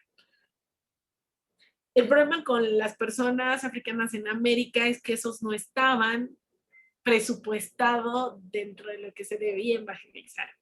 Entonces, al principio solo se evangelizaba a los indígenas, a los africanos no, hasta que se dieron cuenta de, estamos haciendo la mitad de la chamba, porque los otros nos están quedando sin evangelizar y pueden ir a contaminar a los indígenas. Entonces ahí empieza el problema. El otro problema es que algunas de estas personas que llegaban de África, practicaban el Islam, habían sido islamizadas, sobre todo de la parte occidental de África. Y obviamente, como ustedes entenderán, los católicos traían un súper rollo con el Islam. Entonces, obviamente eso sí va de reto, ¿no? O sea, no había manera. Entonces, había sí o sí que evangelizar a estas personas y había que lograr que se convirtieran al catolicismo. Es decir, todo un reto, ¿no? Entonces tenemos un montón de personas, o sea, con un background que llegaban aquí de allá de África, de sus culturas, sus vivencias, su cosmovisión, etcétera, llegaban aquí, ¿no? A América, y además de eso con idiomas totalmente diferentes. Entonces, mal que bien, los padrecitos aquí en América ya estaban medio aprendiendo náhuatl, medio aprendiendo quechua, medio aprendiendo aymara, medio aprendiendo las lenguas nativas aquí en América. Y lo mismo hicieron en África, pero en África, no en América. Entonces, evangelizar a las personas que traían de África, acá fue todo un rollo, porque era, ¿aprendemos o no aprendemos la lengua? O sea, empezaron a disertar sobre eso y era así como de, o sea, vamos a perder el tiempo como si todos hablaran la misma lengua, o sea, ¿a qué nos vamos a aprender tantas lenguas? O sea, no hay manera. Entonces, obviamente, en algunos lugares, por ejemplo, como Cartagena de India, se usaban intérpretes para que pudieran comunicarse, hacer la confesión o simplemente decirles, oye, si te quieres bautizar, ¿no? Así es Dios, así es Cristo, así es la Virgen María, Padre, Hijo, Espíritu Santo, todos en uno solo, que eso no se entiende ni en español, menos se va a entender en náhuatl, ni en quechua, ni en quimbundo, ni en ningún idioma, eso no se entiende, la de veras, ¿no? Entonces, o ustedes entienden, porque yo no entiendo, que es Padre, Hijo, Espíritu Santo, todo en uno solo, ¿no? Y entonces, ahí viene el terror. ¿Cómo hacemos para evangelizar todo este montón de gente y que viene? Y lo por tanto es que, por ejemplo, en Cartagena, que era un puerto, uno de los puertos más importantes, también Veracruz, La Habana, ¿no?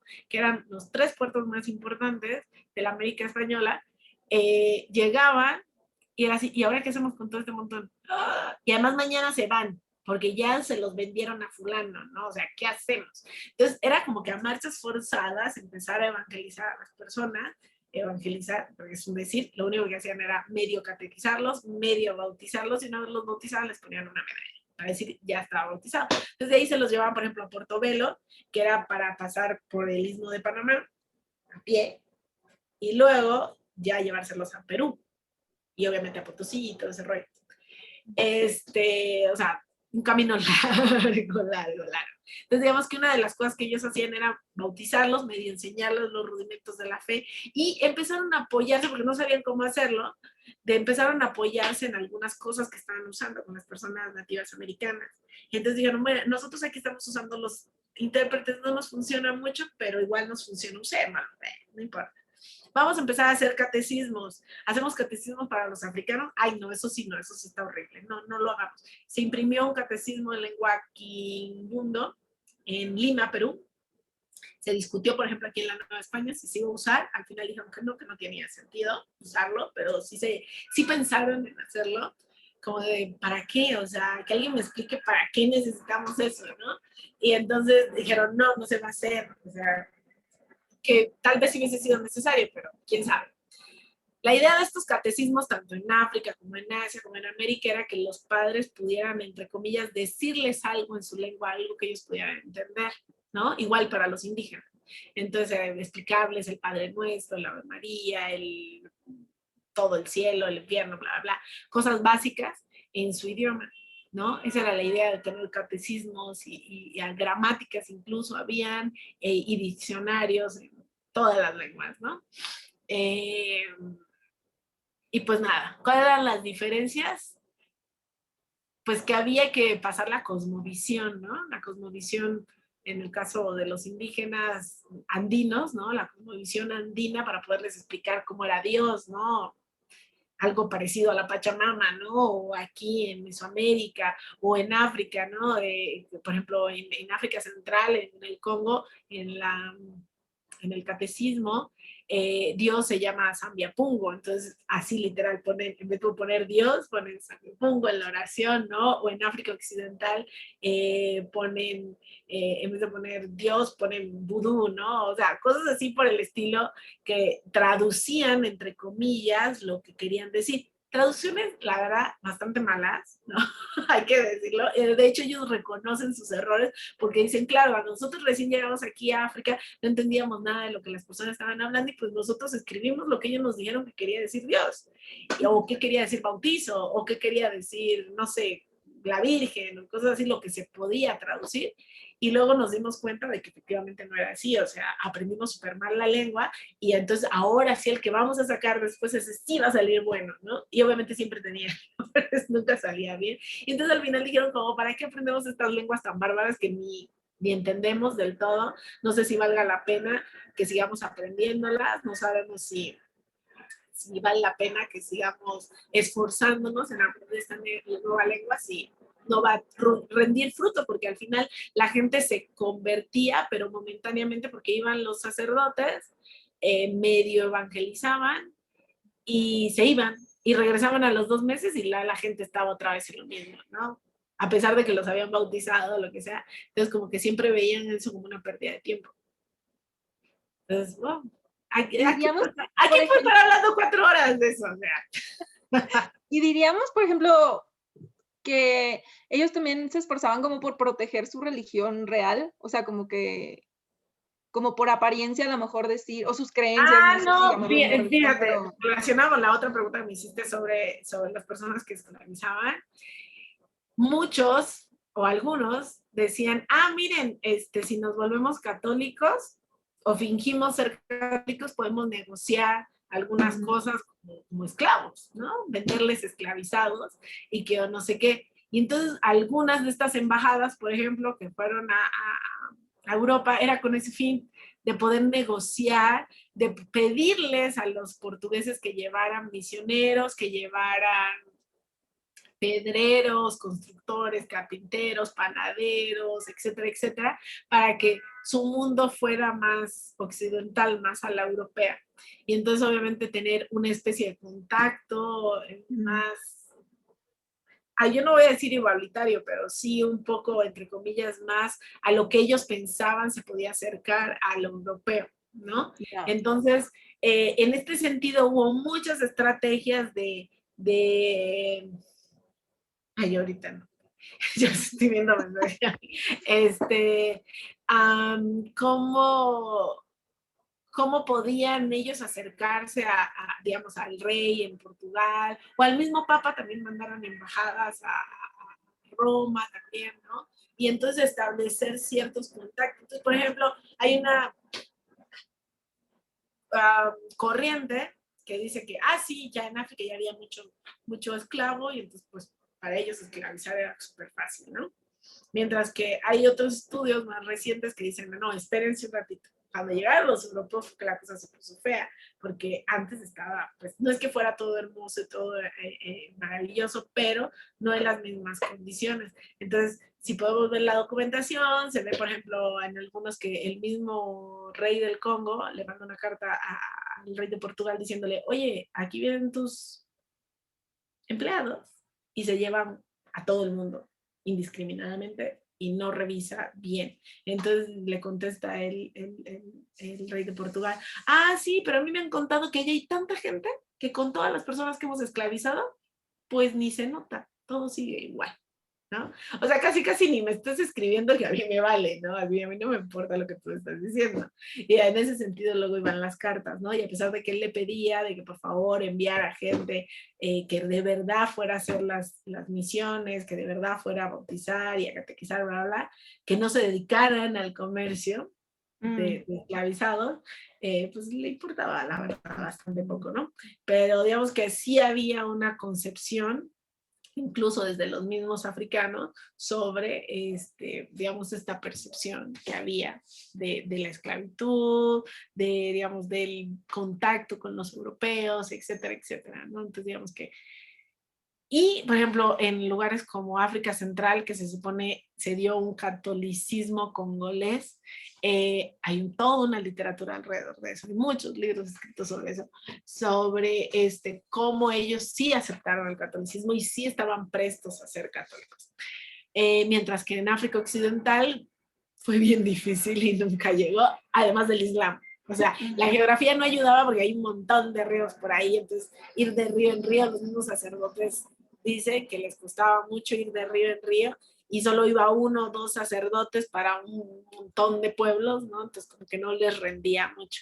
Y tampoco era como que había mucha disposición de los gobernantes ahí en África Occidental, mientras que en África Central el mismo gobernante, el mismo Manicongo, que es como se le decía al rey, pidió que por favor los fueran a evangelizar. Y es todo un rollo alrededor de eso. Pero me voy a conectar yo sí los escucho, ¿eh? Voy a conectar mi computadora. No, está súper interesante.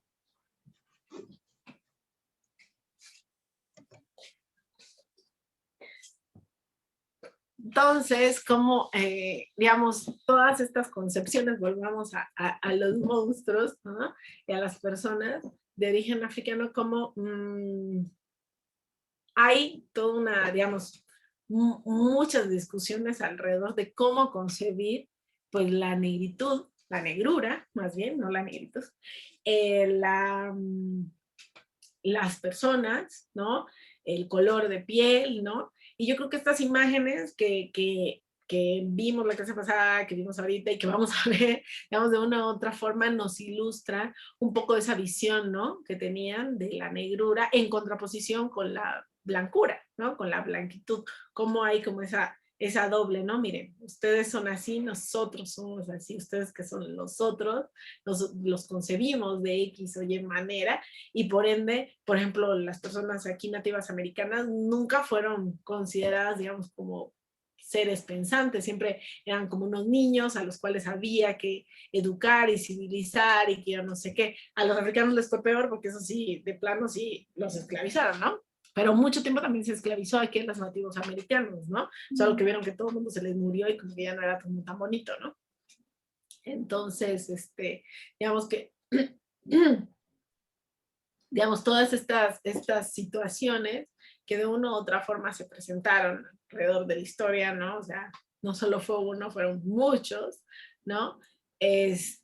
Dieron, digamos, todos estos acontecimientos dieron paso a que de una u otra forma estas personas fueran esclavizadas y al mismo tiempo estas personas fueran concebidas de esa manera. Digamos que se hizo una construcción de la negrura a través de cómo ver el otro desde Occidente, ¿no? O cómo, sí, básicamente eso, ¿no? Como los europeos veían al otro, y volvamos a lo del inicio, ¿no? No solo a los africanos, también a los americanos o a los asiáticos, ¿no? Es decir, algo mucho más grande, solo que a la gente en África le fue, ahora sí que, porque justo aquí llegaron, por ejemplo, y fíjense la diferencia, ¿no? Entre llegar al Caribe, donde si bien habían unos pueblos bastante importantes y demás, se nos fue. Se cayó. Sí, se fue. ¿Quién sabe? A ver. No sé. A ver si ahorita aparece otra vez. Si bien llegaron, había una población ahí en el Caribe, una población importante que diezmaron, por cierto, por los trabajos forzados y demás. Luego llegan aquí a Mesoamérica o llegan al Perú y se dan cuenta que la cosa era totalmente diferente, ¿no? O sea, se dieron cuenta de que habían, qué sé yo, las pirámides o estas supermurallas, ¿no? En los Andes, etcétera. Y yo creo que han haberse sentido incluso apabullados, ¿no? De haber dicho, no, si no nos ponemos inteligentes, pues no vamos a lograr llevarnos el oro, que era lo que tanto les codiciaban, ¿no? Y cuando llegaron a África, de verdad ellos veían plata y oro en todo lado, y así, no, aquí sí hay oro, aquí sí hay plata, y mandaban muchas cartas, ¿no? A Europa diciendo que ahora sí habían encontrado las minas de plata, que había tanta plata que crecía, en Angola decía que había tanta plata que crecía en las matas. Háganme el favor. Y yo, ay, ternurita, o sea, veían plata en todo lado. Decían que sí, que se estaban perdiendo de un montón de minas, que por favor colonizaran Angola, porque era urgente colonizar Angola, ¿no? Y entonces dentro de las cosas que le decían al rey Felipe era, miren, esto aquí está tan bueno que esto va a ser muchísimo mejor que Brasil, ¿no? Y así como de, y que Potosí, déjate tú Brasil, Potosí, ¿no? Que está mucho mejor Potosí, ¿no? Entonces, porque Brasil todavía no estaba tan desarrollado para esa época. Ya lo de Brasil es hasta finales del siglo XVII, pero en el XVII Potosí era muy famoso en todo el mundo. Entonces, la plata potosina estaba en todo el mundo literal. Entonces, digamos que todas estas concepciones de una u otra forma determinaron de cómo se veía a estas personas, ¿no? Por lo que ustedes quieran, por ambición, por discriminación, porque tenemos una visión muy eurocéntrica, católica y miope, ¿no? De la vida. Pues todas estas construcciones se hicieron alrededor de eso. Y yo creo que estas imágenes son bastante esclarecedoras alrededor de cómo veía a las personas, ¿no? Lo que les mostraba, ¿no? Cómo tropicalizaban o animalizaban a las personas y de una u otra forma esta deshumanización, porque quitarle, digamos, su valor de humano a estas personas y deshumanizarla es lo que posteriormente ayuda a justificar de, miren, es que ni siquiera son humanos, obviamente los podemos exhibir en estos freak shows, obviamente los podemos vender, obviamente podemos hacer todo lo que se nos da la gana, porque ni son humanos, ¿no? O sea, digamos que todas estas categorías que se le asignaron, ¿no? A las personas africanas, a las personas indígenas, asiáticas también, hacía que cada vez se fuera deshumanizando a estas personas, ¿no? Yo creo que de una u otra forma determina de cómo ellos lo conciben y cómo se comportan, ¿no? Estas personas. No, sí está. O sea, lo otro que también me interesaría preguntarte es, o sea, ¿cómo sientes que las cosas han evolucionado hasta ahora? O sea, el mapa discriminatorio, por ejemplo, en México, o pudiera ser en otros países de la TAM, yo no conozco mucho en otras partes, pero, o sea, cómo también, digamos, esta narrativa que a mí se me ha enseñado, que es la oficial, a mí me ha impedido ver muchas realidades que me empecé a dar cuenta después, porque como que todavía existe cierta, o sea, ya no existe este sistema oficial, digamos, pero sí sigue habiendo muchísima discriminación. O sea, no sé, como que quisiera saber qué opinas tú de cómo de siglo XVII a hoy, si ves como progreso, por ejemplo. Bueno, por lo menos ya no hay esclavitud, pero no sé qué tan O sea, bueno sea. O sea, bueno, es que dependiendo, ¿no? ajá, es que sí, el sistema ya se cayó, ese definitivamente sí no está ahí, pero oficialmente ya no existe, pero no oficialmente sí hay como una muy clara división. Es que aquí en México, por ejemplo, se nota mucho, no voy a decir que en Colombia no, porque en Colombia también, pero aquí en México en particular, creo que México y Perú, estos dos grandes virreinatos donde las sociedades de castas estuvieron muy extremadamente, muy marcadas, creo que en la actualidad se nota muchísimo más, digamos, estas divisiones tan marcadísimas que hay, ¿no? En la sociedad. Entonces, yo en lo personal, de lo que he visto, ¿no? Aquí en México o en otros lugares, yo diría que eso ha marcado de una u otra forma el devenir de la sociedad, no solamente para las personas afro, ¿no? Sino también para los indígenas, o sea, el típico aquí, ¿no? Yo soy güerito de mis piernitas, sí, ¿no? Y es como de, pues, ¿no? O si no, la gente que cree que ser indígena es hablar una lengua. Y es como de, no, va mucho más allá de solo hablar la lengua, ¿no?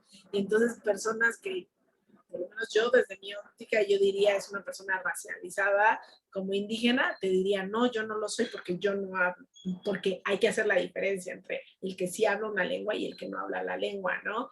O obviamente las personas que han tenido relaciones interétnicas, que sus papás, digamos, o su nacimiento de su familia hace parte de estas relaciones interétnicas, obviamente es otro mundo, ¿no? Entonces ya lo que llamaban, ¿no? Mejorar la raza o mejorar la sangre y que dice que todavía se maneja en muchos lugares de Sí, América o sea, es que, Latina como por lo ejemplo, yo que soy normal. norteña, vivía alrededor de esa narrativa y crecí alrededor de esa narrativa y nunca se me hizo raro hasta que salí al mundo y dije, no, esto no es normal. Me explico, pero ya, ajá, o sea, como que sales de tu pueblo y te das cuenta que así no funciona, ¿sabes? O sea, esta onda de, sí, o sea, me acuerdo que había esta onda de perseguir ser güerito blanco, me explico, como el epítome de el logro de las sanpetrinas o como sea. Pero ya después empiezas a cuestionarlo todo y ahorita regreso y veo a gente que tiene esa mentalidad todavía y es como, no, espera, pero no, No es posible. esto ya no está correcto. Y es que las narrativas son diferentes en todo el Sí. país, ¿no? O sea, porque si te vas al sur, es otra forma totalmente de pensar, igual que los del centro, y como tú dices, en el norte, pues también tienen como mucha influencia de nuestro país vecino. Entonces, igual también el contexto y las condiciones económicas, pues hacen que uno piense de una u otra manera, ¿no? Entonces, pues me imagino que también viviendo en el norte, no sé exactamente en qué lado, Monterrey. pues sí, el pensamiento. Ah, bueno. Ah, bueno. Nomás comer Cindy la Regia te das una idea. Todavía es como más marcado, ¿no? Sí, Sobre todo en ciudades estamos- esas que son tan importantes, ¿no? La Ciudad de Sí, México, Monterrey, que nos creemos el centro de México, ¿no? sí, no. Que nos creemos la ciudad. Exactamente, Sí, ¿no? sí, ¿Qué sí, pasa la con verdad todos es que sí. los del sur? Pero, por ejemplo, en lugares como Colombia, como Brasil, que sí sabemos que hay gente afro, o sea, sí somos conscientes, no es que sepamos o no sepamos, es que somos Ah, conscientes, claro. porque digamos en lugares como Argentina, donde dicen, no, si aquí no hay negros, o en Chile, no, aquí no hay negros, o en Paraguay, ¿no? Y sí hay, ¿no? Esa invisibilización de la invisibilización de la invisibilización de las personas afro en algunos lugares de América Latina. Incluso aquí en México también, de no, pero aquí no hay. Sí, aquí también mucha Tal gente vez no sí, sabe, tal es vez cierto. sí hay, Yo no sabía. pero están por allá, ¿no? En Guerrero, Y ¿verdad? justo como nunca nadie me enseñó, por ejemplo, la historia de Yanga, yo me vine a enterar hace, ¿qué? 5 años. O sea, como que es una gran historia que merece estar en mi libro de historia de primaria o de secundaria o, ¿sabes? Y nunca lo supe. Sí, Y fue exacto. como, No, pues No, no. por lo menos en Colombia, por lo menos, no es que sea lo máximo, pero por lo menos sí, digamos que la gente es consciente que existen personas negras, porque hay, digamos, zonas del país marcadamente negras y en las últimas décadas ya en las ciudades donde se supone no había gente negra ya se ve, ¿no? Entonces digamos que las narrativas han cambiado un poquito, pero es chistoso, fíjense. vamos. Yo fui a un colegio donde yo estudié con jesuitas y todos los de mi colegio, todos eran blancos, menos yo. Entonces yo era la única negra en todo el colegio, ¿no? Y entonces llego yo de un pueblo, por cierto, así afro y todo el rollo, y yo ahora, el que lo pienso, ¿no? En ese entonces, pues dije X, ¿no? Y yo creo que mi papá tampoco debe haberlo visto así. Le dijeron a mi papá, ay, mire, le fue muy bien a su hija, pensando que no iba a poder. Y entonces, claro, ahora que lo pienso es como de, claro, como iba de un pueblo perdido de la nada, donde pues han de ser todos bien ignorantes y todos bien brutos, pues todos los negros son brutos, ¿no? Y pues, ¿qué va a saber esta niña, no? Y para su sorpresa, pues me fue re bien, ¿no? Digamos que para ellos dentro de digamos, esta carga ideológica desde la colonia, donde pues todos son burros, todos son tontos, salvajes, incivilizados, yo creo que esa carga de una u otra forma está impresa en esa frase inocente. Pensamos que iba a ir Pues más. ni tan inocente, yo creo que Y yo va así con como, O toda sea, la porque no carga. se imagina, o sea, como que creo que hay un racismo inconsciente a veces, sí, sí, que es no es inconsciente. intencional cuando lo dicen, pero también en alguna, no me acuerdo si fue Obama o alguien que dijo que una de las cosas que decían como un piropo o algo bueno para él o para gente en general de color o negra, porque perdóname si uso el concepto equivocado, corrígeme por favor porque soy una ignorante, pero que les decía como que es que eres muy elocuente y que la palabra elocuente como que o sea, ¿por qué me estás diciendo que soy elocuente? O sea, no, como que asociaba como que no, es que tú tienes una idea de que alguien como yo no sería elocuente y entonces por eso me estás diciendo que soy elocuente. Sí, exacto, es exactamente lo mismo.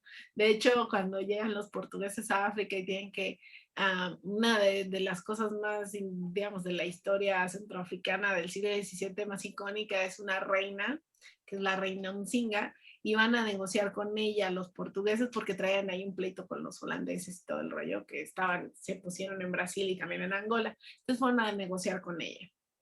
Y una de las cosas que dijeron es, posee una rara inteligencia. Y entonces lo que querían decir es que evidentemente era inteligente y además era una súper estratega porque era una reina guerrera. O sea, tanto que tuvieron que ir a negociar con ella, no era como cualquier persona. Pero estaban impresionados de que una mujer negra les diera la batalla con su ejército, que obviamente no era un ejército europeo con cañones y todo el rollo, ¿no? Era pues un ejército, digamos, con las armas que ellos sabían manejar y con la estrategia de pelear cuerpo a cuerpo, ¿no? Y con todo y eso y les estaban ganando, ¿no? Se me hizo súper interesante ese, y la clase pasada mencionaste a otra persona y nada más la busqué en Wikipedia rápido porque como que dije, ¿quién será? Y nada más vi que era un conquistador, pero no sé, o sea, tampoco conocía de él, que era un hombre negro conquistador. Sí, sí, sí, también, que llegó aquí a la nueva España. Bueno, primero llegó al Caribe y luego a la Nueva España.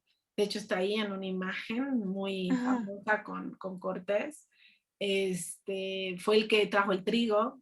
Se supone que él sembró el trigo y no me acuerdo qué otra cosa sembró. No me acuerdo. Son dos cultivos. Ayudó, digamos, al proceso de conquista aquí en la Nueva España.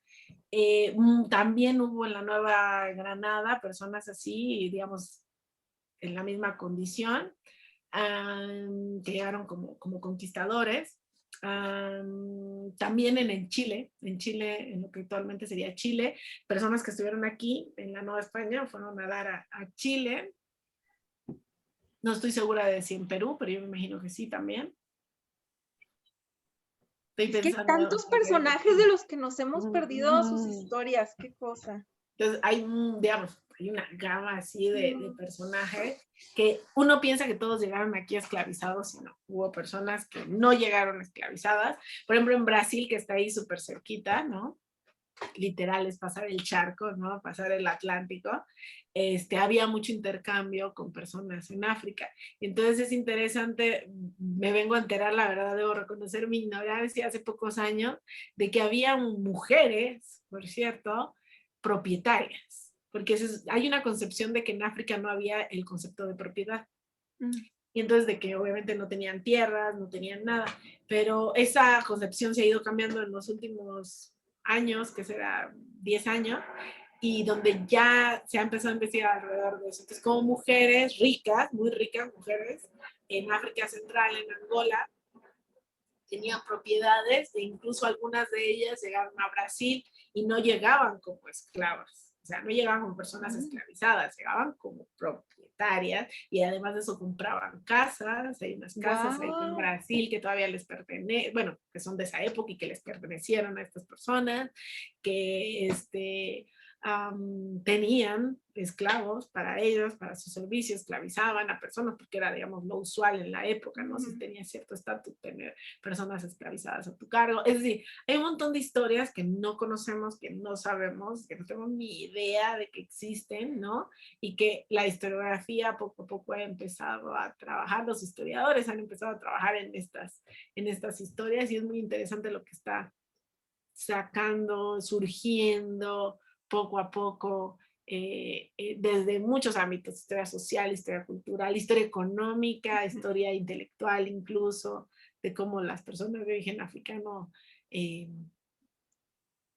concebían incluso su misma condición de esclavo, ¿no? Hay papers súper interesantes sobre esa concepción de ellos mismos, ¿no? Sí.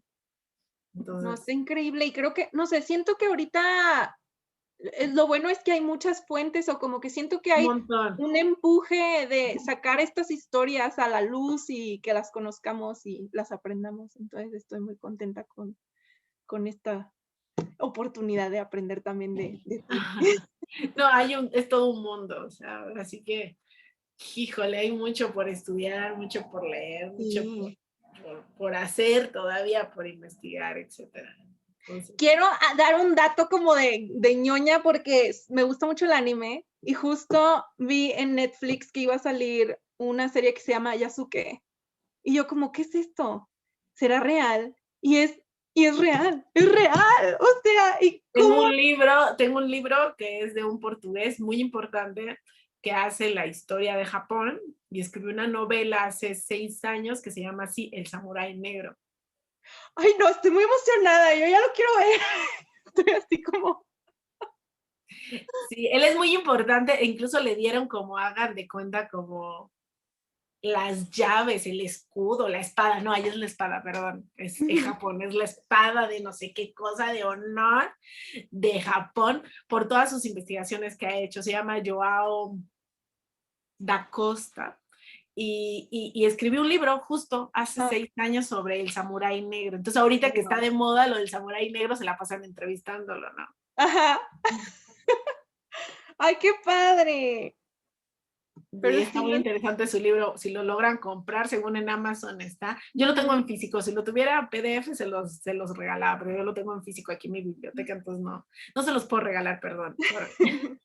no, pero sí, es súper interesante ver cómo en verdad el impacto es global, nada más simplemente ha sido invisibilizado y son cosas que tenemos que redescubrir porque al final de cuentas como que la historia se ha reescrito o se ha empatizado ciertas cosas y esa no es la realidad, es nada más lo que... Bueno, a ti que te gusta el anime y como esas cosas, luego en estos biombos de Japón, hay algunas imágenes de personas africanas allí. O sea, por eso saben que esta persona existió, porque Sí. hay imágenes y obviamente hay toda una literatura allá en Japón, que obviamente uno que no sabe japonés pues no tiene idea, pero sé que hay una literatura alrededor de este samurái negro que al parecer sí existió. Obviamente hay tantita literatura, tantita ficción, pero sí existió este personaje y estuvo allí. Pero en los biombos de Japón se pueden ver justo esta historia. Bueno, yo que estuve un buen tiempo ahí en Lisboa, bueno, he ido como 5 veces a Lisboa por mi investigación, porque dice una amiga, es que eres tan exótica con tus investigaciones, le digo, pues claro, obvio, es la única forma en que uno viaja, porque si uno trabaja el pueblito de aquí de la vuelta, pues todos los días vas al pueblito de la vuelta, pues si tú pones que trabajas al otro lado del charco, pues viajas al otro lado del charco. Ni modo, hay que hacer el sacrificio. Entonces, ahí en el Museo de Oriente de Lisboa hay unos biombos, no bueno, que se muere uno viendo toda esta, digamos, esta concepción que tenían los japoneses de los europeos, que es donde le digo que hay como esa visión del otro. Y ahí justo en estos biombos, pues narran esas historias, igual que los biombos aquí novohispanos, narran todas estas historias de cómo, digamos, ellos, digamos, este encuentro entre los dos mundos, cómo veían, e incluso hay unas imágenes muy, pero muy bonitas, sobre todo del Renacimiento. Bueno, obviamente el Renacimiento aquí, allá no era el Renacimiento, de personas esclavizadas. Y súper bonitos, unos trajes bien bonitos, o sea, más bonitos que los de aquí. Yo cuando vi los biombos de aquí y miré las personas esclavizadas, wow. De hecho, una amiga de Varsovia dijo, ¡oh, qué elegantes están! Y yo, pues sí, de hecho sí. Dices que no lo puedo creer, claro, uno está acostumbrado a ver las personas esclavizadas descalzas, zarrapastrosas, horribles, pero estos biombos novohispanos o estos biombos japoneses están súper bien vestidos, súper bonitos, súper bajo. Y yo creo que también, obviamente, las caricaturas que que han sacado, o digamos, la historia sobre este anime, se inspira justo en estas imágenes que hay en estos biombos, que es lo poco que hay sobre estas personas esclavizadas allí en Asia, ¿no? Quisiera pensar yo. Ay, pues ya lo voy a tener también en mi lista de después del COVID. Si puedo viajar, va a estar en mi lista entonces. Lisboa es la ciudad más increíble del mundo. No es porque yo haya vivido ahí, pero es de esas ciudades que uno no espera nada. O sea, a uno le dicen, no, París, y uno dice, no, la Torre Eiffel, Notre Dame, huevo, la, chichi, ¿no? Y uno, alguien, ahora sí creo que regresó. Y uno le dice Londres, y uno dice, no, sí, yo no sé qué, el Big Bang y todo el rollo. Pero le dicen a uno Lisboa, y uno dice, ¿qué hay en ese pueblo? Y uno llega, ¿no? Y el pueblo está divino. Además de que es baratísimo, baratísimo. O sea, uno acostumbrado al estándar parisino. Uno llega a Lisboa y uno dice, wow. 5 euros por un vaso de agua. ¿Cómo me estaba yo perdiendo de esto? O sea, y los museos. Yo quedé fascinada con los museos. Ay, qué padre, qué padre. Yo amo la cultura oriental y obviamente la cultura africana, eso también, ¿no? Y no, los museos están increíbles. No. Además se come delicioso, barato, se pasea, se conoce, no, todo está súper bien. No, estrellas.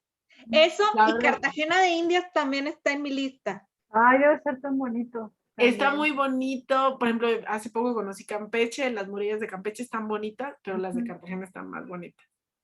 He oído maravillas de Cartagena, maravillas. Yo también. Lo único es el calor, pero pues aquí también hace calor, así que pues... No, pero viajando no se siente. Hasta es padre.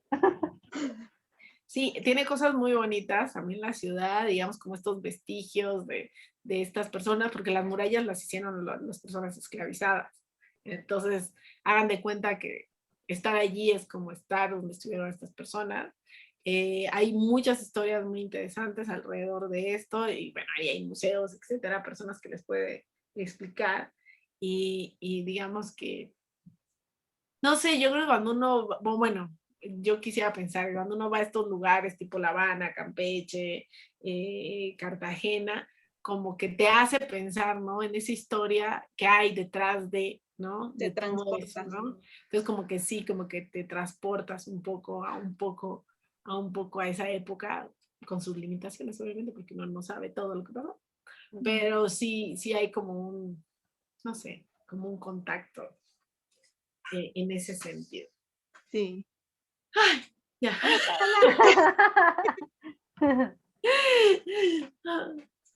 Hola, otra vez, hola, te nos fuiste. Hola, sí. Los datos se me acabaron y yo no pude llegar a mi casa y ya aquí dije, no, ya se va a acabar la clase, pero mínimo para despedirme. De todas maneras está la videograbación. Sí, ahorita queda grabado, no se preocupen. Igual que la clase pasada, lo suben, siempre todos los videos se suben, entonces para los que nos están viendo en la grabada, no se preocupen, todos se van a subir. Yo voy subiendo también los materiales, igual que la clase pasada, para que ustedes tengan tiempo de leer, de ver. Creo que esta vez no hay video, no estoy segura, porque hasta ahora no les he dejado videos. Creo que suficiente tienen con las lecturas porque están, digamos, no están difíciles. Pero yo no sé ustedes, pero yo cuando estoy leyendo, sobre todo en historia del arte, me dice, es que yo no sé qué, y me voy a buscar la imagen, ¿no? A ver si es cierto. Y entonces, un texto que uno se tarda 1 hora en leer, a veces pueden ser 3, en lo que uno busca la imagen, relaciona, vuelve a leer, releer. Entonces, yo creo que ya como que saturarlos más, como que no. Ya por su cuenta ya ustedes ya tendrán tiempo luego de leer todos los textos que les he ido subiendo, ¿no? Ya ustedes cuando terminemos el curso y eso y demás. Pues no. Ahorita no hay que subir nada, ¿verdad? ¿O subimos no, solo para los que no entraron a clase, sí tienen que subir. Aunque la primera yo sí subí. Sí, porque no viniste. Resumen, yo también. Y yo así como, espero que nunca había usado Classroom. Y yo así como, espero no me llegó, fíjate. El tuyo no me llegó. ¿No? El resumen, porque decía tarea entregada. No. Ya me entro, pero no. Fíjate que solo vi la de la otra Laura. Laura al cuadrado. Pero no, fíjate que las Lauras. El mío tampoco, yo sí lo subí. El domingo pasado. Actividad 1. Bueno, ya que estamos aquí, lo voy a checar como ven. Sí, porque sí, el domingo lo subí. Dice, o sea, me aparece la opción, dice tarea entregada. Sí. No, sí, ya, aquí está, no se preocupen, ya llegué. ¿Sí? Ok. Yo no, voy a quedar mal en mi primera semana. No, es que, ¿qué creen? a veces sí me llegan los mensajes de Classroom, pero por alguna extraña razón otros no. Entonces me llegó el primero, no me llegó el otro. Entonces, pero ya viendo, como ustedes me dijeron que sí, pues ya me metí y efectivamente me falta calificar. Ahora soy yo la que tengo trabajo acumulado. Sí, maestra, sí, total. Entonces tengo que Esta semana no tenemos tarea más que las lecturas que vaya subiendo. Sí, para esta, espérenme que no la he subido, está aquí. Tenemos una lectura, ¿dónde está? Semana 3.